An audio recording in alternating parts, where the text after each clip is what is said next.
السلام علیکم ورحمۃ اللہ وبرکاتہ۔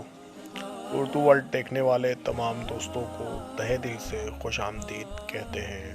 یہ امام ابو حنیفہ رحمۃ اللہ علیہ کے دور کا واقعہ ہے کہ بغداد میں ایک رومی آیا۔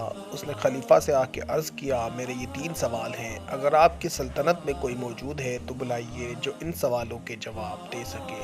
خلیفہ نے اعلان کرا دیا۔ سب علماء جمع ہوئے، امام صاحب رحمۃ اللہ علیہ بھی تشریف لائے۔ رومی ممبر پر چڑھا اور اس نے سوال کیے، بتاؤ خدا سے پہلے کون تھا؟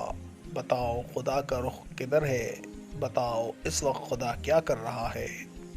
یہ سن کر سب خاموش ہو گئے۔ امام ابو حنیفہ رحمۃ اللہ علیہ آگے بڑھے اور کہا، میں جواب دوں گا، لیکن شرط یہ ہے کہ آپ ممبر سے نیچے آ جائیں۔ رومی ممبر سے نیچے آ گیا۔ امام صاحب ممبر پر جا بیٹھے اور سوال دہرانے کو فرمایا۔ رومی نے سوالات دہرائے۔ امام صاحب نے فرمایا، گنتی شمار کرو۔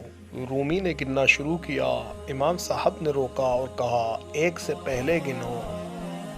رومی نے کہا، 1 سے پہلے کوئی گنتی نہیں۔ تو امام صاحب رحمۃ اللہ علیہ نے فرمایا، تو خدا سے پہلے بھی کوئی نہیں ہے؟ اور دوسرے سوال کا جواب یہ ہے کہ امام صاحب رحمۃ اللہ علیہ نے ایک شمع روشن کی اور فرمایا، اس کا رخ کدھر ہے؟ رومی نے کہا، سب کی طرف۔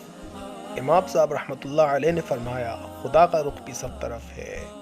اور تیسرے سوال کا جواب یہ ہے کہ اس وقت خدا نے تجھے نیچے اتار دیا اور مجھے اوپر چڑھا دیا۔ رومی یہ سن کر شرمندہ ہوا اور واپس چلا گیا۔